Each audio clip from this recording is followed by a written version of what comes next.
Today we're going to be talking about the disappearance of missing woman Revelle Balmain, who went missing in 1994.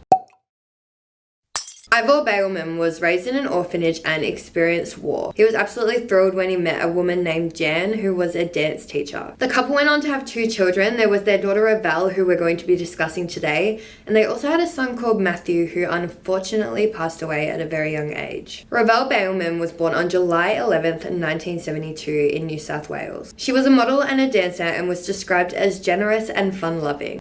Unfortunately, in her early 20s, she did lose her way a little bit and descended into a world of drugs, lies, and prostitution.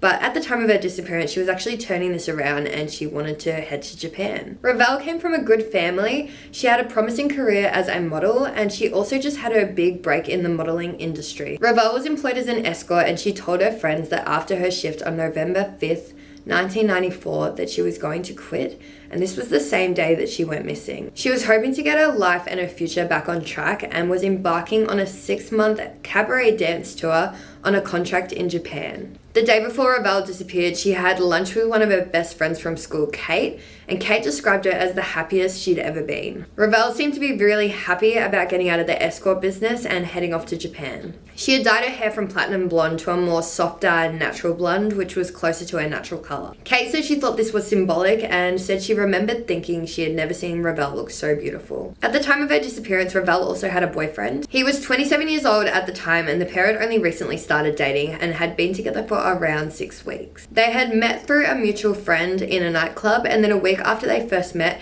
they went on their first date. Revelle's boyfriend's name was Piers. Despite the fact that Revelle was going to Japan, the pair had actually planned to stay together. Revelle had reportedly told her friends that she was in love with Piers. Piers last saw Revelle on the day she went missing. The pair of them were hanging out together in the morning, but Piers came down with a headache, so he decided to go home to have a lie down. They had plans to meet up again later that evening to have a drink together. Revelle's work as a high-end escort was actually a secret from both her family and Piers. She was living a sort of double life, and she was actually working for 2 escort agencies at the time that she went missing. One agency has been named, and that was Select Companies, and this was the agency that she was actually booked through for her last ever appointment. This agency was owned by husband and wife Jan and Zoran. According to evidence presented to the coroner, Revelle was an unreliable escort. Jane, the co-owner of Select Companies, had told police that in the 6 weeks that Revelle had worked for them, that she had 5 or 6 complaints about her. I'm just going to quickly read you something that Jane said about Revelle.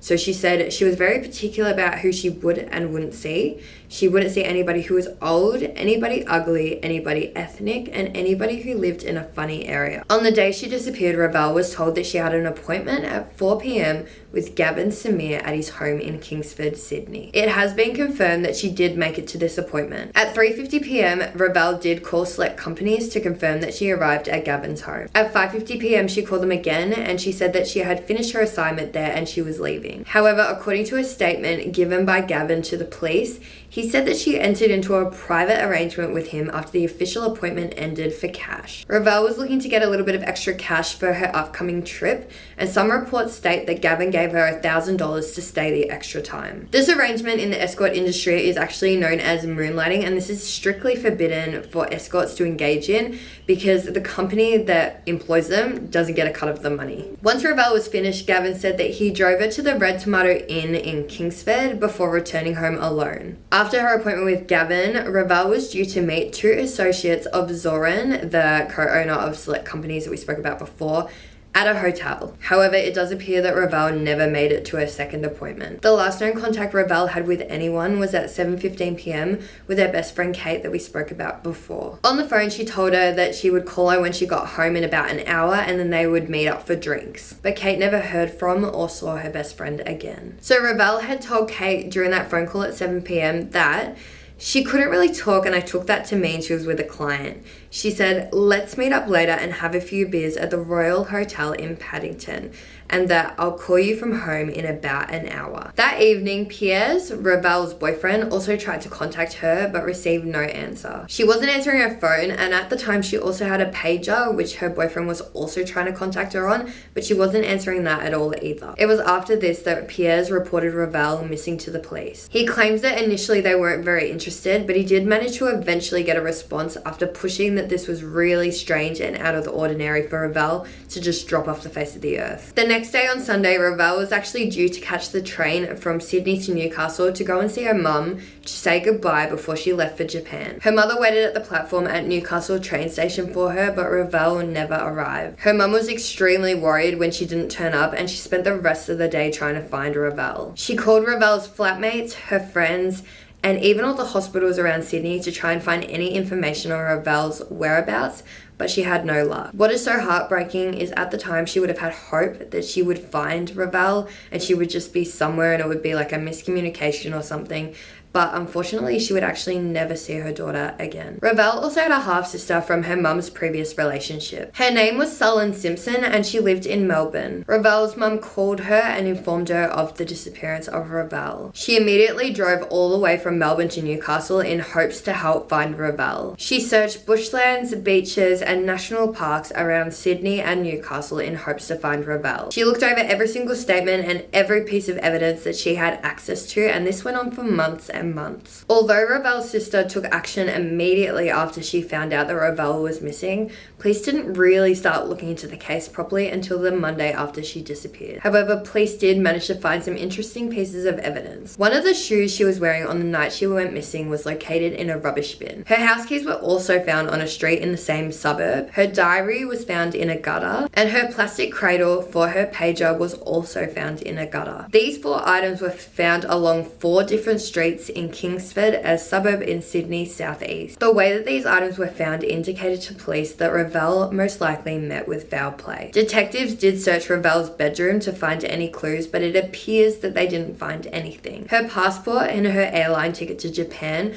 were found in a packed bag on Revelle's floor. However, Revelle's bedroom was never actually forensically tested for evidence. Revelle's boyfriend Pierre knew that he would be a suspect of some sort, but investigators never really said much to him. Once it emerged that Revelle was working as an escort, Pierre stopped being a potential suspect quite quickly. Despite this, Pierre voluntarily provided police with his DNA so he could be officially ruled out as a suspect. Gavin Smear, the last known person to see Revelle alive, has maintained to police that he drove her to that Red Tomato Inn at 7 p.m, like I mentioned before, but no one from that inn reported to see her that night. He claimed that he parked out the back, and then when he left he went to the bottle shop and got some cider and cigarettes before going home and watching Hey Hey It's Saturday and falling asleep. Gavin told police that the last time he saw Revelle was when she got out of the car and walked towards the back door of the inn that night. Police investigating her disappearance think that it is unlikely that she was ever at the Red Tomato Inn. This is mainly because no one could actually recall seeing her there. The licensee of the venue told investigating officers that, "Look at the people we get in here. If a woman like that walked in, this place would stop." One thing I did think was very interesting about Gavin's story is he did actually admit to engaging in sexual activities with Revelle that night. However, Gavin was actually in a relationship at this time, and he was alone on the weekend that Revelle disappeared. Gavin's girlfriend at the time, Michelle, was actually in Brisbane visiting family. Gavin actually later admitted that he sold Michelle's clarinet to pay for Revelle's services. In an inquest into Revelle's disappearance, Michelle did admit that she tried to call Gavin so many times that night, and he didn't answer the phone until 9:22 p.m. Michelle said that he sounded alert and pretty positive when he answered the phone that night, and just said that his phone had been playing up. 2 days later on the Monday, Gavin drove to the airport to pick Michelle up. The couple was standing at the baggage carousel at Sydney Airport, and Michelle said that she noticed scratches on Gavin's finger and neck. She questioned Gavin about these injuries, and he just said he got them while he was surfing. Which, mind you, I don't really know how you get scratches like that from surfing, but I'm not a surfer, so I don't really know. Michelle got her bag, and then the pair went to Gavin's car to go home. She noticed the back of the station wagon was completely emptied, and the seats were laid down down flat. This stood out to her as the back of the car was usually crammed full with surfboards and wet towels. However, every now and then he did clear it out, so she didn't find it too odd at the time. However, to me, it does seem a bit suspicious and coincidental that the weekend that Revelle disappeared is the same weekend Gavin cleared out his car. I don't know. I also couldn't find any reports stating that the car was ever forensically tested. When Michelle got home, she noticed that the bed sheets had been cleaned and were hanging outside on the washing line. She took note of this as this wasn't something Gavin would usually do, and she would have otherwise described him as a bit lazy. When police later questioned Gavin about Revelle's disappearance, Gavin admitted to Michelle that he had slept with a prostitute. She came to the conclusion that Gavin must have washed all the bed sheets to hide any evidence that he had slept with her. Not only did Michelle notice the scratches on Gavin, but police also noticed these scratches and questioned him about it, to which he said that he got them while surfing. So a coronial inquest was eventually opened in relation to Revelle's disappearance, but it did take 4 years of campaigning from Revelle's family for this to happen. By the time this inquest was open, police were unable to track down certain witnesses because they just didn't know where they were anymore. And then the witnesses that they could track down, they couldn't really recall what had happened because it had been so long, and fair enough, like I can't remember what I did 4 years ago on a particular day or who I saw or any of that. So it is fair enough, but it's just a shame it took so long for this inquest to open. This is why it's so important to take action fast when someone goes missing. But anyways, let's discuss what we know. Gavin Samir was named the main person of interest in the coronial inquest in 1999, but no official charges were ever laid against him. The deputy state coroner said that he couldn't find any motive, and I'm just going to read you a little passage about this. So, while Mr. Samir certainly had the opportunity to kill Miss Balmain, and rightly in my view is the main person of interest to police, there is no plausible motive proved. So let's move on to another statement and another person who had a link to Revelle and also appeared in the inquiry. So this person was another one of Revelle's clients called Mark Coulton. In a statement obtained by the Good Weekend in 1999, Mark made the following claims to his friend Jeremy, and I'm just going to read them. So, aren't people gullible and stupid? You've heard the story about Revelle Balmain. First, it was a story about an Arab prince who took her back to Saudi Arabia. What a load of crap. She's 10 foot under and no one will find her body.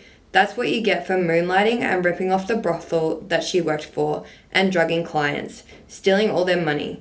Basically, the owner of the brothel wanted her dead because she was destroying his business. Mark dismissed this statement, saying it was complete rubbish and that he'd heard rumors but had no idea what happened to Revelle. When Jeremy appeared in this inquiry, he did admit that him and Mark were quite intoxicated when they had this conversation. During the inquiry, this guy Mark did admit that previously he had paid for Revelle's services. He said he felt sorry for her and she desperately wanted money so she could go to Japan. He said he had no idea what happened to Revelle. After Mark told police what he knew, his legal team did try to suppress his name, so we didn't know it today, but obviously that failed, which is why we know it was Mark Coulton. Now let's move on to another person that was brought up in the inquest, which was Zoran, the person that owned select companies with Jane. So in the inquest, Zoran was asked if he had any involvement in Revelle's disappearance, and he said no, never, no. And then remember how Revelle was meant to meet with 2 of Zoran's associates that night after she saw Gavin? Well, in the 4 years between Revelle going missing and then the inquest opening, the police didn't actually interview these 2 associates at all, and then by the time the inquest came around, these 2 associates had actually gone back to Serbia. Jane, Zoran's wife and also the co-owner of select companies,